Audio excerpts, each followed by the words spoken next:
Everyone, welcome back to episode 29 of the DIY Creative Podcast. I am Senator Jaiz. Some people know me as Aben Crawford. And we welcome you. And today we have yet another independent artist that's going to talk with us about traversing life as a DIY artist, an independent artist, just trying to make a way artistically in the world. Today we have Joey Fazzone from 7 on Sunday, the band 7 on Sunday. Joey, how you doing, man? Great to be here. Thanks for inviting me. Yay, yeah. It's awesome to have you on here. So let's start right from the beginning, man. What is it about music and what's your journey to get to where you are and where are you? I guess getting tired of, not taking the journey has got me here. I've definitely lived a life of hesitation and procrastination. But I've been writing music since I was 20, so that's about 30 years. Actually, since I was about 15, just with no lesson, just always just drawn to it, always writing music. I mean, from the piano, started on the piano to the guitar, to the drums, to anything, get my hands on. I just want to make noise, and it's really fun when you can play with other people and do that.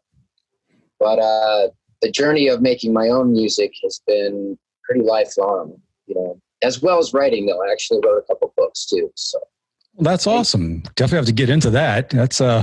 That's right along the lines, because DIY creatives are not just musicians. I just happen to know more musicians than anything else. Oh yeah. There's a lot of us. Yeah. So let's talk 7 on Sunday.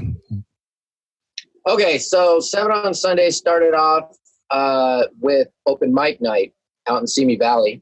And I would go there on Tuesday and I would jam out my tunes.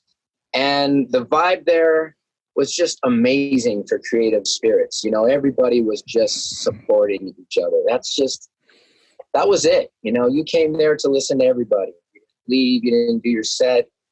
And, I got to know everybody and they really liked my songs and they wanted to work with me. So it just grew from that. With this hiatus, we're kind of on a little bit of a hiatus, even though I'm not on a hiatus. So I'm still driving it. I know I'll just connect back with him and get it going again. But yeah, it spawned from just a collective of just, we all agreed that we have a sound that we really like together. That's pretty awesome. I can say to everybody listening to this, one of my favorite things is on the Instagram, 7 on Sunday Instagram, and it's 7 on Sunday. I'll have all of these links in the show notes, so you don't have to worry about remembering it right now. But one of my favorite things is watching you just traipse around in nature with your acoustic guitar, coming up with stuff. Yeah, great place to be. Just it's sort of what got me on the journey in the first place. Is like when I had a lunch, that's what I did with my lunch breaks. I wanted to go out in the woods and I wanted to play music, and it was amazing. And yeah, the creative flow and everything just spawned from that, and the confidence grew. And that's what prompted me to, it's funny how the steps, only make sense when you look backwards and you're like, oh, so that's why I did that, which brought me to here, which brought me to there. And now, oh, that's how I got here. Oh, didn't see that coming, but yeah. Okay. Sometimes you end up where you're supposed to be no matter what, just, when it happens, there it is. Yeah, so true. And I guess when you stop ignoring your passions too, it helps, just keep chasing, you got to keep chasing. That's everything I've been talking about, keep chasing and biting the elephant. It is not jump up on top of the mountain. There's no way. Well, I can only imagine that you're missing time with the band now, because you guys were working on a lot of stuff. And I think you mentioned the open mic night. Isn't it hard being a creative and then getting into isolation? I mean, some creatives love isolation. Most of us love interacting. I think that, even the introverts are saying, I had a choice to be an introvert. Now I'm being forced to. I don't think anyone is enjoying this as much as they want to, It sucks because the open mic night is a huge outlet for people who are just just trying to express, and I would love to see maybe, a Zoom type of open mic night, where everyone tune in and just express, So let's talk about your influences. Okay. What formed you into what you are? Wow. Music has been a weird thing. Like, I don't listen to as much music as I just write a lot of music. My earliest influence, the first band that like woke me up to music was Off the Beaten Path. It was like REM and Echo and the Bunnymen, and Midnight Oil was a big influence of mine. I love the acoustics. Days of the New, these are the bands that just heavy with an acoustic. I didn't really like the electrics. I liked grabbing my acoustic. I can go anywhere. I can still make it sound heavy, I didn't think you needed that. So I definitely started with those bands. Those were the ones that kind of like woke me up. I've listened to a lot more oldies now, and I'm definitely digging what I missed out growing up, basically kind of sheltered from music, I have an interesting Days That Are New story. Yeah. Yeah, it was the millennium. We were all worried that we were going to wake up the next day and everything was going to be destroyed because the computers all went down and everything. And it was sleeting, alternate sleeting and raining, and it was freezing. And we were living in Houston and Texas at the time, right? And so the local radio station put on an outdoor mega concert for the millennium. And I didn't say it was a good story. I just said it was a story, actually. I think I may have said interesting. But we went out there and we were cold. We were wet. We saw Three Doors Down, Days of the New, and a couple of more. And they couldn't have been very good because I've forgotten them over the years. So Days of the New got out there. And we're all freezing. We're cold. We're wet. We're huddling together for that body warmth with total strangers. Just trying to live the life, right? Yeah. And the dude from Days of the New gets out there in jeans and no shirt and says, "Hey, if I can handle this, you fuckers sure can." And then just started playing. They put on a great show. Like Kentucky. They're from Kentucky. Those boys don't play. Yeah. But that's my one Days of the New story. Yeah, he has a lot of fun tunings and just really nice chords that he plays. I really dig his style. Very unique. I'm nowhere near the guitarist. Huh? He even survived half his band leaving and forming, what was it, Tantric? I believe. Yeah. We got rid of story of the musicians never seemed to end with that many happy endings. Yeah. We're a crazy lot. But don't let that guide you. You guys are going to land completely all right. If we just get a song out there that people remember, I don't care if they remember me. I think just every once in a while I hear somebody who knows my songs. They'll sometimes just sing one out. That's like the coolest thing ever. People telling you they like your music is arbitrary. You take it what you want, but when they sing it because they can't help themselves, you hook them. It's like being a fit fan. I got you with my hook. That's solid. That's solid. They're your tribe. That's your tribe, man. Finding your tribe is the hardest thing in music. One of the things I try to tell people when they're starting out is don't ever write something because you're trying to appeal to the masses. Write what's in your heart. But then the hard part is being an independent. You have to now go find your fans because they're not going to find you. Yeah. You got to find those people that share your heart because, there are pop stars in the world. There are people on the major labels and all that. We're not afforded that. We have to go out there and find our dedicated people that are going to follow us into the trenches. But it's worth it because once they're there, they're there. That's the joy, is that they're honestly interested in the music, and that's better than them being interested in the person or any of it. This is what I've created, not the story of my life, just we're like you say, even the introverts, these days, it's like this is really pointing out just how communal we can be. Even the introverts want to be alone but together. You can reach out through the internet or whatever and still be introverts, you know. But once you're in the four walls long enough, things start feeling a little claustrophobic, man. You need a little bit of that human touch, even if it's not real.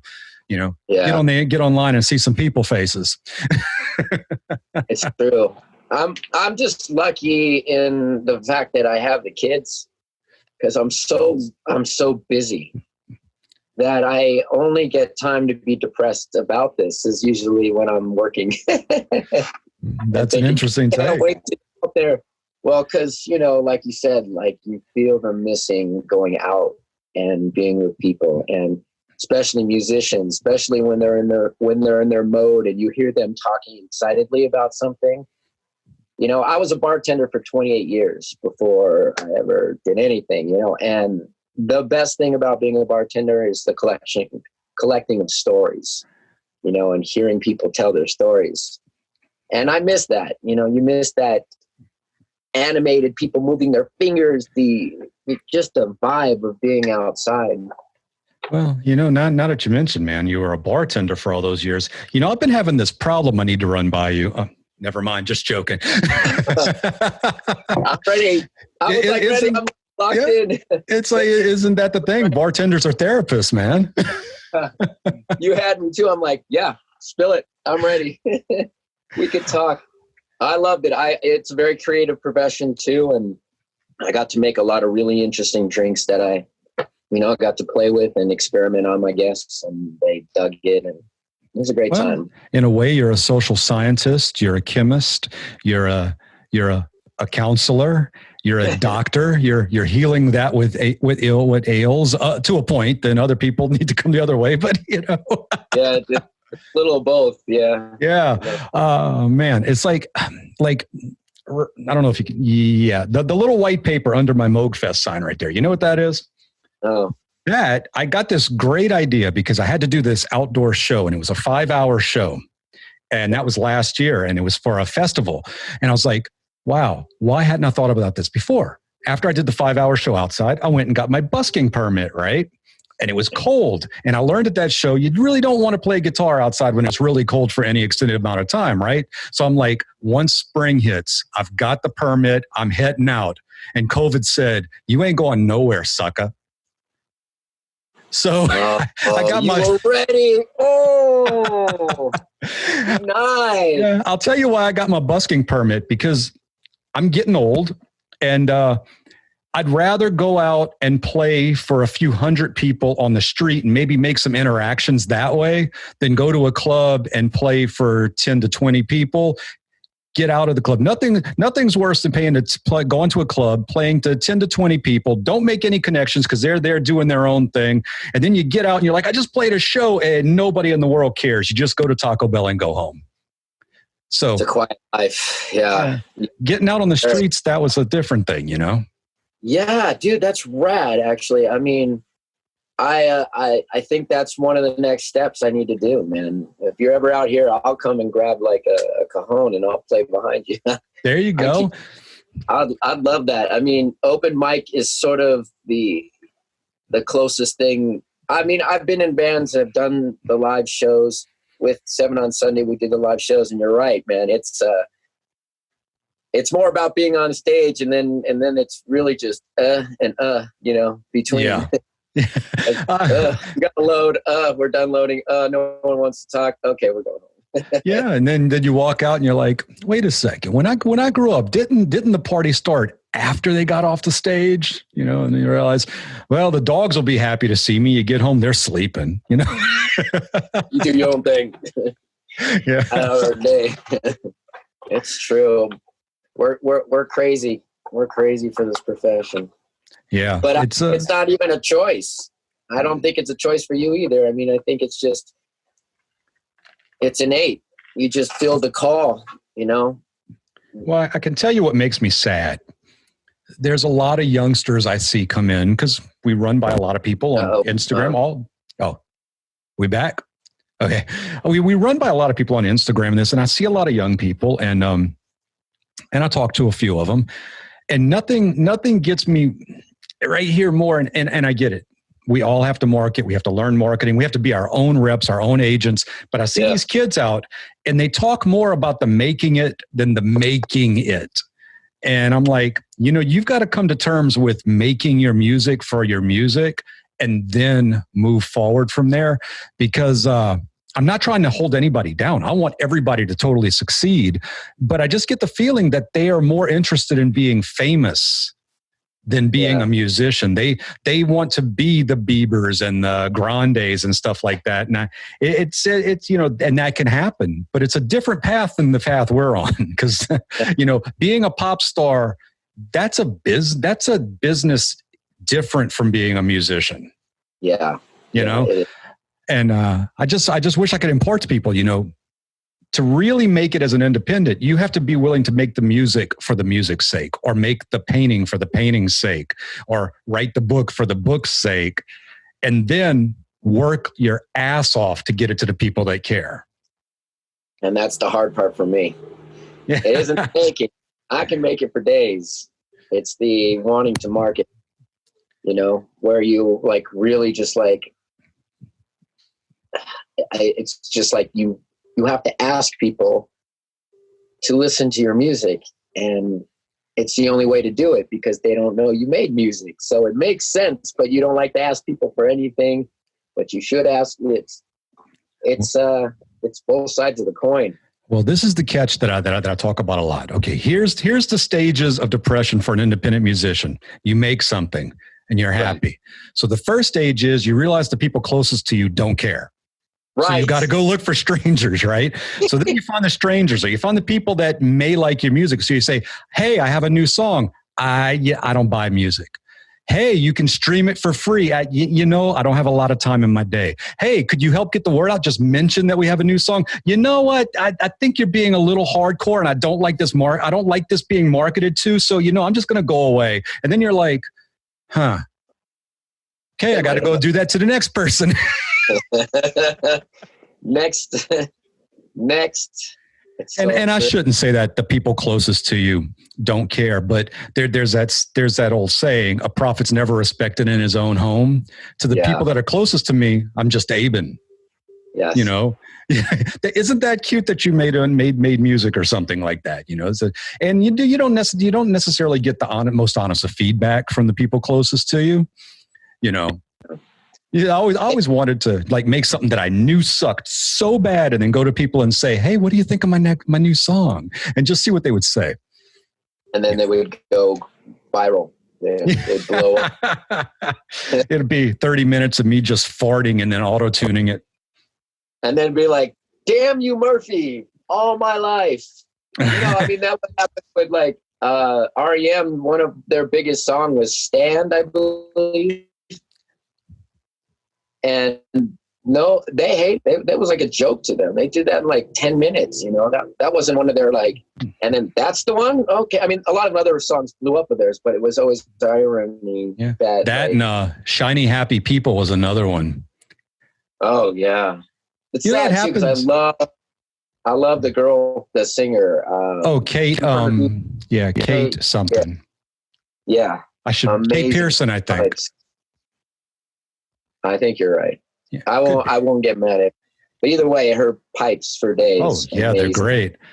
But a lot of bands do that to themselves. And, you're like, I would kill to have that hit song, but Radiohead's another one. They sometimes refuse to play Creep. That's a great example. It's like, wow, the song that just shot you into stardom. And now real Radiohead fans like the Radiohead that came after that. But there are still people that are like, Creep, the same ones that yell Freebird at every concert where there's Skynyrd's on site. Actually, Skynyrd doesn't really exist anymore. I don't know what that thing is that tours a Skynyrd these days, but they might play you Freebird. Everybody else is like, go away. Yeah. They don't want to play Freebird. Yeah, it's like, I think there's only Gary Rossington that's left in the band that was actually in Skynyrd when Skynyrd was Skynyrd. So, they have no problem playing Freebird. Yes, they'll be more than happy to play that Freebird for you. Everyone else is, no, thank you. Yeah. Just face it. I remember I was mad at Pearl Jam for a long time because they put out 10, which was possibly one of the best debut albums of all time. Oh, absolutely. Then they made us love them as a band. And then they went on a tear for 10 years, criticizing it as their heavy metal album, which, by the way, have they listened to heavy metal? And cutting down that album is not what they wanted to do and all. And I'm like, you're really taking a crap on my feelings for your music. Yeah, because Release is my favorite song of all time of theirs. I mean, it's like, come on. I get that you didn't want to do it, or that's not the representative of where you wanted to go. It was your first album, but quit crapping on my memories of it, though. You're telling me that I'm wrong for liking your music because She wrote the damn song. Yeah, just get over it. That was an epic album, and they did better. I don't think they did better than that one, to be honest. No, I think they had good albums after, but nothing eclipsing that energy and the raw state of what grunge was. I was a big Pearl Jam, a big Alice in Chains fan. I've come to really respect a lot more of Soundgarden than I did, especially, when Chris Cornell, I started going backwards and realized how prolific he was. Yeah. It was great music, and it was angst. And then if they did anything afterwards, it wasn't as angsty. I'm sorry, man. This is the problem. You're scrappy when you're making it. And then you make it. And I'll call it the Metallica Syndrome. Because once you make it and you've got the cars and you've got where do you get that anger that got you there? Because you can't, and say what you want. Huh? Yeah, what are you going to complain about at that point?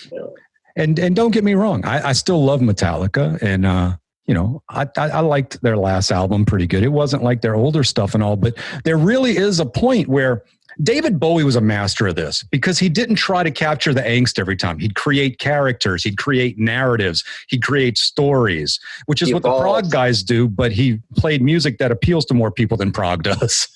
I love prog, by the way, but there's a reason that, prog doesn't appeal to the masses. David Bowie had a way of doing things like that coming out with stories and characters to drive. So he never had to rely on his actual being, although he had the pain of addiction and things like that. I mean, I'm not saying that once you make it, your life is golden, but you definitely hear a drop off in bands when they cross over that certain line, and hopefully they can still make good music, That's the fear, that's sort of why, when I think about what I want to put on this album that I'm currently trying to put together, I don't know if I want to use all the ones that I really like all right there, because my music is sort of all new to everybody. So I could give you a song I wrote 20 years ago and say I wrote it yesterday. So I'm in kind of I got a big catalog to go back to if I need to.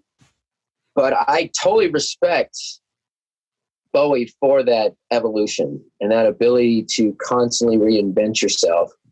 And the music's still signature Bowie. Yeah. Still have a style, but it's still evolving. He was a mastermind.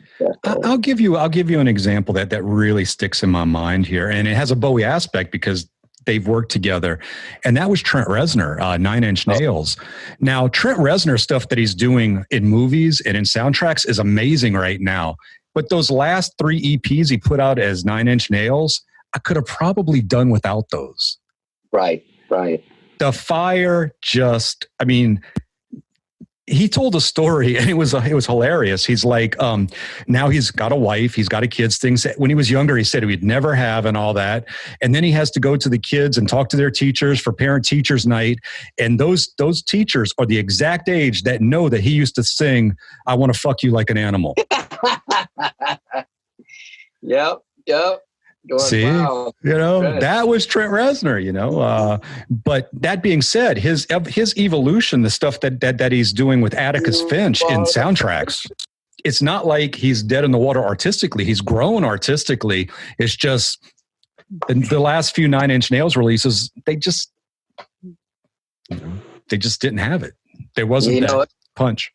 It's almost better he starts releasing stuff as Trent Reznor and let 9 Inch Nails kind of be what Nine Inch Nails was. You know what I mean? Well, that's back to the Bowie thing. Yeah. He released as God, what was that band he put together in the 90s? Tin Machine. He released as Tin Machine. He did other things and came back to the Bowie moniker. I'm not as big a fan. I'm not terribly into pop music, but Madonna's been doing it ever since I was a teenager. She's killing it. She'd come out, jump on a trend, and then ride it, then jump on the next trend.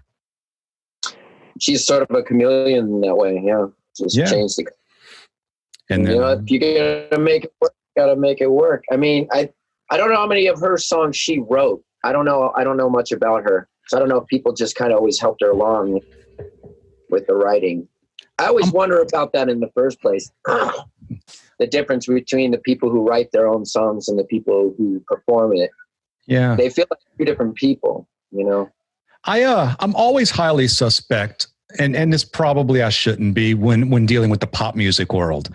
Like even when even when their name appears on the as a writing credit, but then there's 4 or 5 other people as the writers as well. I mean, we're talking a pop song here, you know. Yeah, right. But you know, when we're dealing with bands and things like that, you know, I mean, we probably get less of the people not writing and performing their own music. But in the pop world, I always wonder, because in the pop world, music is a product. Music is a product, and that which we create is a product. But in the pop world, it takes that to a whole new level. And that's why when I was a kid, man, pop musicians, they had careers. Now they have singles.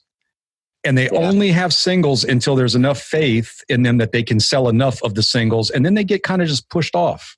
And then the next pop star comes up in their place. And a lot of the music industry at that level is illusionary these days. Like, oh, they have the nice cars, they have the nice this, they have the nice that. They're in these 360 deals with their record labels where the record labels gets a cut of everything, the touring, the merch, the music, everything. A lot of this is just image that's put up there. If they were to leave that record company or something, they wouldn't have that car and that house and everything. It's although, you know, there are megastars, man. Taylor Swift has a lot of money.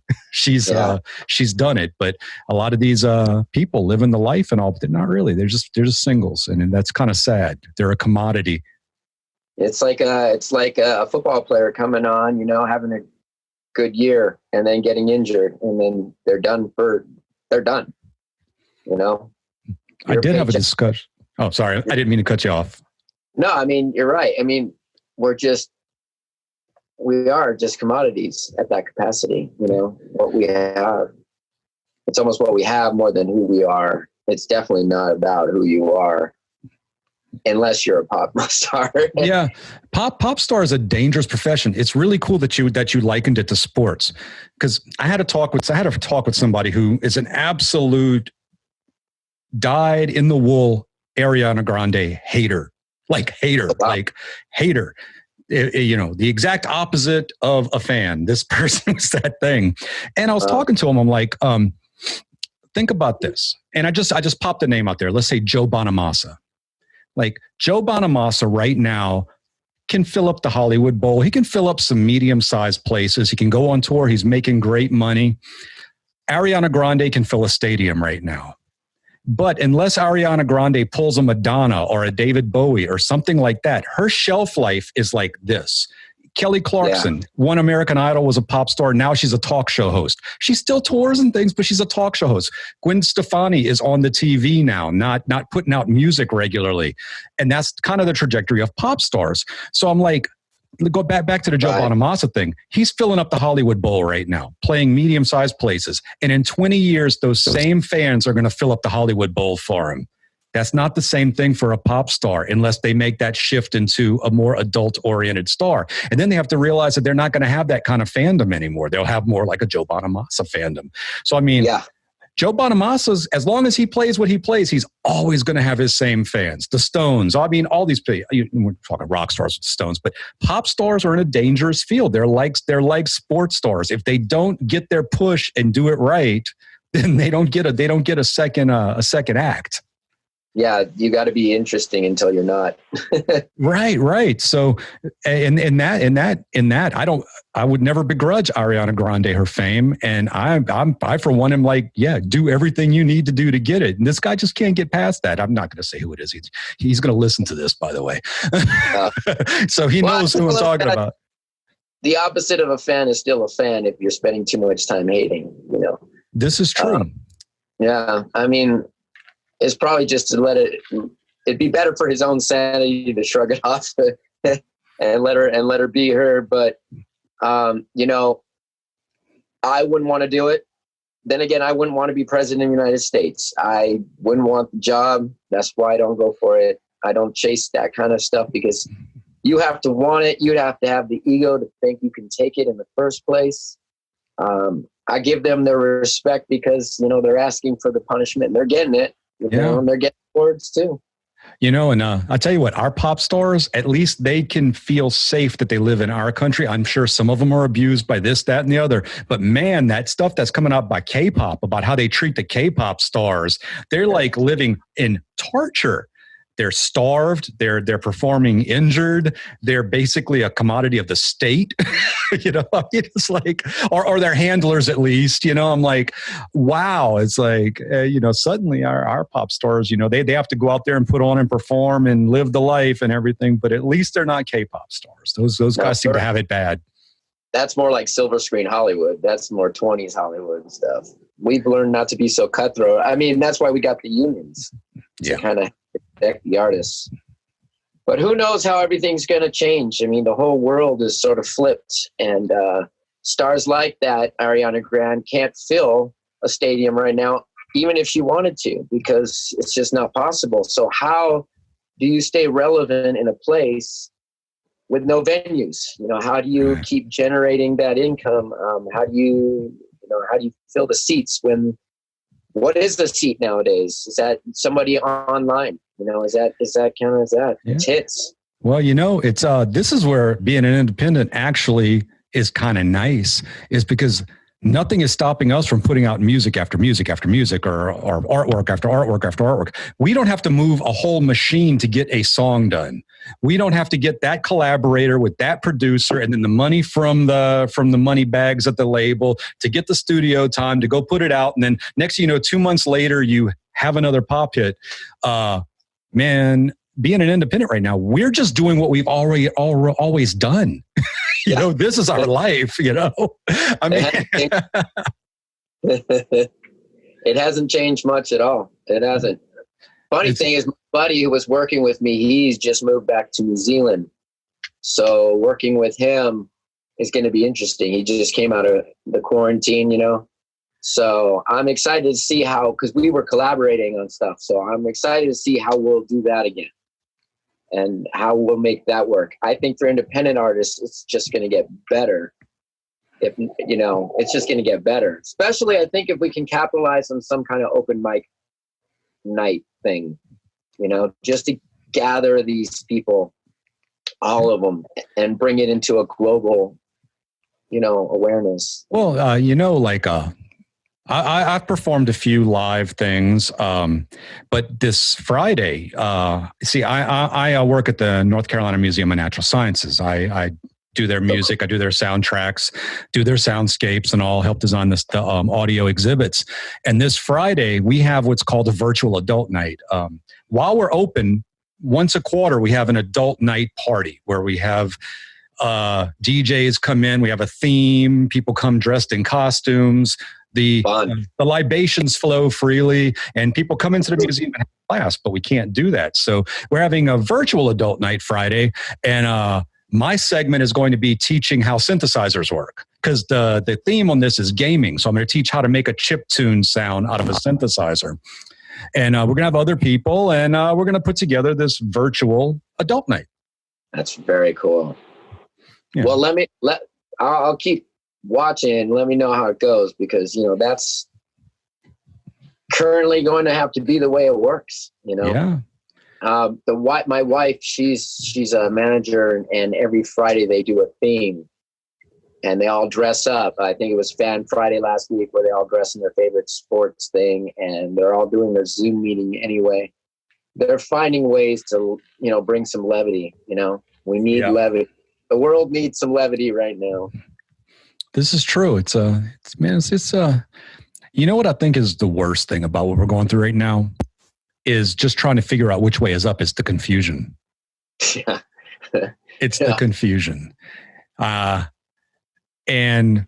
when your leaders aren't leaders, when they're basically nothing more than a circus hype man and a bunch of his acolytes around him,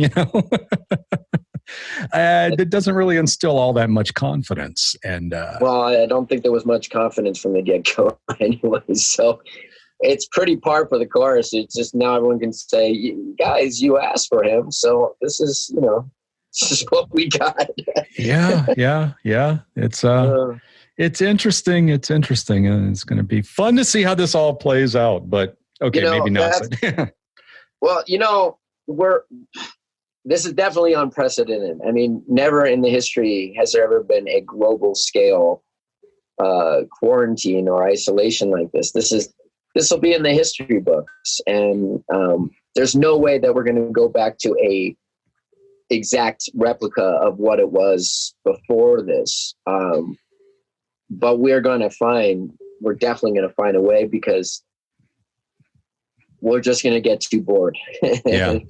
I'm really interested to see what's next for the club scene. Yeah.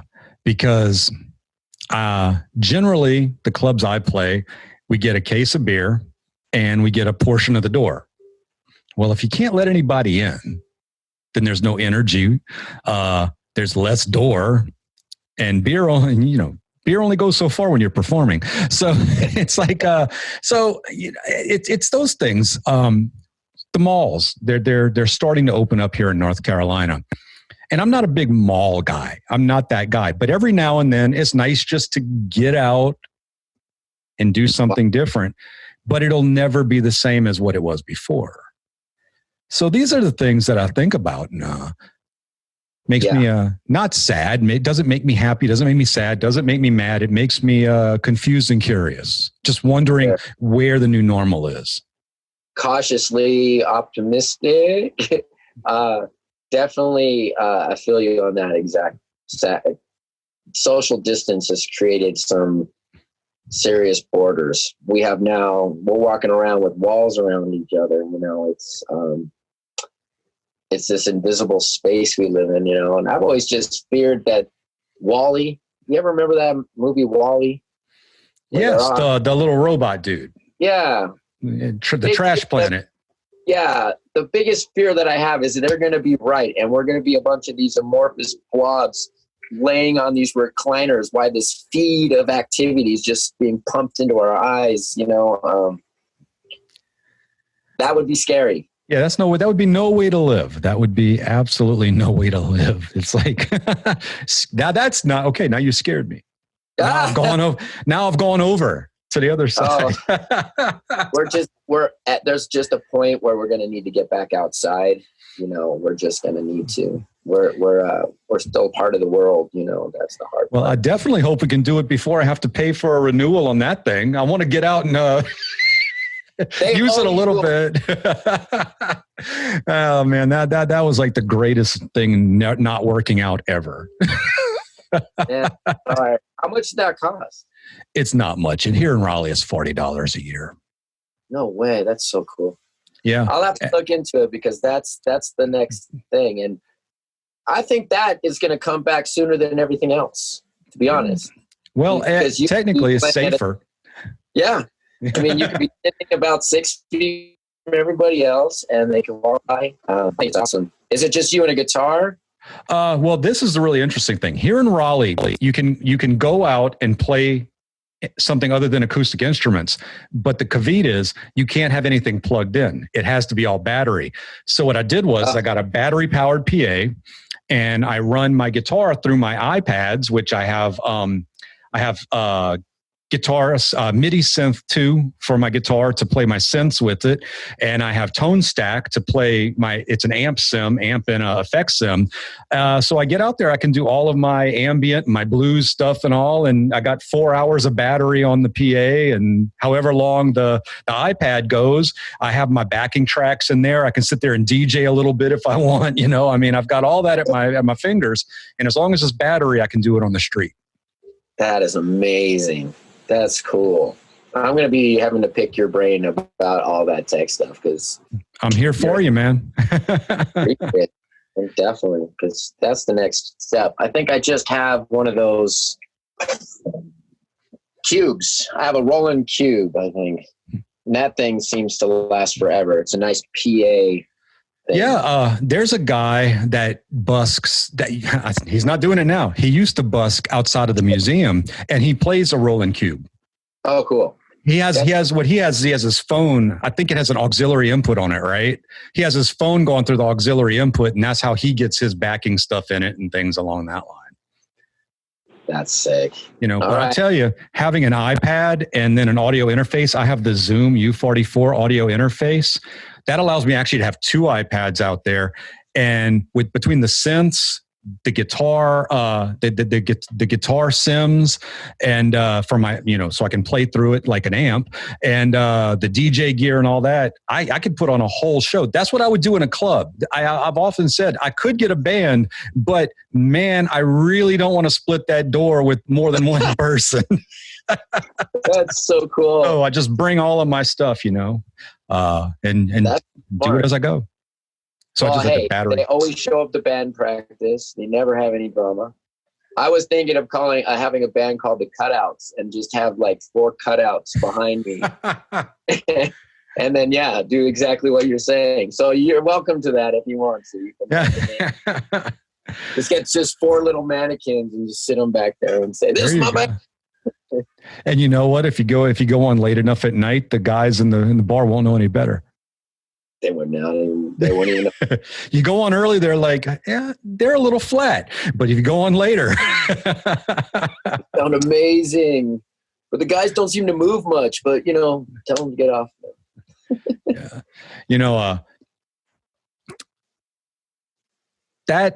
I'll be interested to see. Like right now, I can't really push the busking thing just because tensions are so high between the open it all up and the keep it closed down.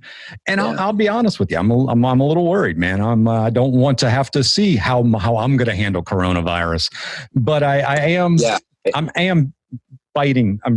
What is the horses, the bride at the bridle or whatever, the bit. Yeah. It was really fun doing that festival that day, that was 5 hours, man. And, but it was cold. My fingers were all, and I was like, but the bug was there because, I think that's more a direction I really want to go performance wise. I'll always play the clubs, but I don't want to play them as much as I used to, it's just not my scene anymore.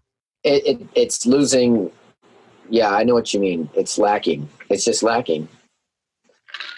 That's the satisfaction that you want, and you're not getting it. And if I was younger, it'd be different.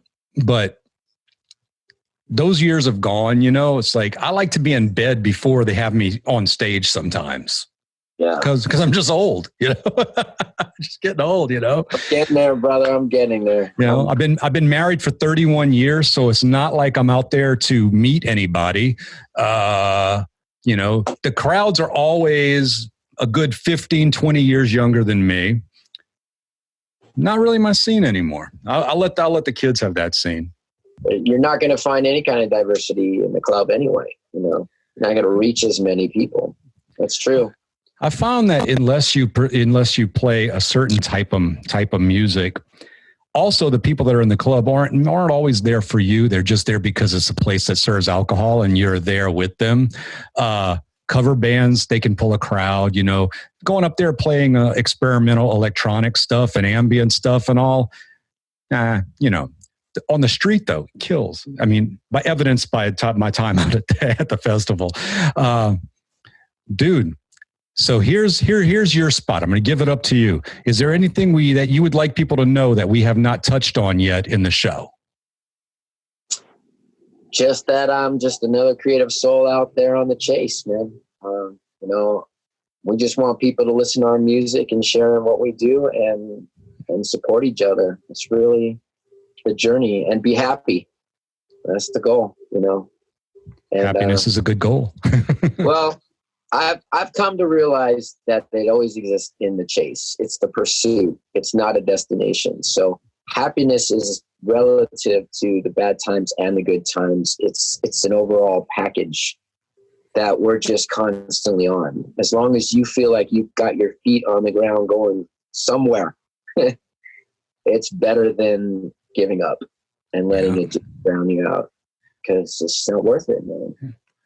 Well, Joey, if somebody wanted to learn about 7 on Sunday or learn more about you, where would they look on the internet? See, this is where we talk about that marketing. You know, I'm not very good about it. The only thing I'm really being keen on is the Instagram right now. I have stuff on Spotify, 2 songs. I have 2 more. I have an album coming up, but I got 2 more that I hope to release by the end of the month, close to the end of the month, that are close to mixing. So, you know, check it out on Spotify. I'd be amazed and thankful for anyone who enjoys it and wants to continue on the journey with me. Yeah, I will definitely have that that link in the show notes. And dude, we've almost done an hour here. Oh man, that flew. It did. Yeah, great talking to you. Man, it's almost like you're in California, right? Yes, sir. So we are spanning the United States right here. Yes, I'm East Coast. Well, Joey, man, it's been great talking to you, dude. Me too. It's always nice to talk to another independent artist, get some ideas out there for others that are looking to be independent artists or need a little motivation in their life. Because, you know, some days you wake up and you're like, screw this. Yeah. So true. That's why I'm saying, like, even if you can take one little step, it's like a win. It's just at least that I played the guitar today. That's still a win, you know, that's it. You're right. You know, motivation is definitely within. And if you don't pull the trigger, no one's going to for you, man. You know, that's right. That's the chase. Well, hey, man, thanks for being on the show. And you keep at it, man. You too. Yeah. And I want to know about the busking. That's sick. Okay, man. We'll talk. We'll talk. Definitely. All right. So what is your official name? Well, I'm Aben Crawford, and I perform as Senator Jaiz, Oregano Rathbone, and Souls Leak Liquid Silver. Oregano Rathbone. Okay, we're back on the show. Okay, you get extra points if you can tell me where that name comes from. Wow. There's no way in hell. I'm just loving the name, man. I'm loving the name. Where is it from? Oregano Rathbone. Haven't released anything yet. I've been writing. And it's mystery and horror blues. And cool. Yes, with an aim that maybe one day hit a convention or something here or there. And the name comes from, one of my favorite shows when I was growing up, and this is like, it was old when I was young, but it's like, I think from the 1930s. It was the original Sherlock Holmes series. And the actor that played Sherlock Holmes in those was called Basil Rathbone. And I'm like, so if I took Basil Rathbone, changed it to oregano instead of Basil, and then put a W on Rathbone, then I have Oregano Rathbone. So it's a tribute to the original Sherlock Holmes actor. That's a great name. I love the history like that too, when it has like the story. Like 7 on Sunday was actually the time that we rehearsed. Oh my gosh. So wow. I like that. Yeah, you're right. It was just like, we're going to see you 7 on Sunday. And that's became like the happy time for all of us. Happy time, 7 on Sunday. Now, you see, this is advice to any independents listening to what we're talking about right here. When you're a pop star, you can go on Good Morning America and they say, what's that song about? You're like, peace, love, and bunnies. And everybody goes, yay. When you're an independent, you have to have stories. That would bring them in. You got to sell it. So true. So true. All right. So, okay. We took that All right. detour, man. Again, Joey, thanks so much for being on the show. Appreciate you on here, man. And all the best with 7 on Sunday. Me too, Mr. Senator Jaiz. Take care. Later, man. Later.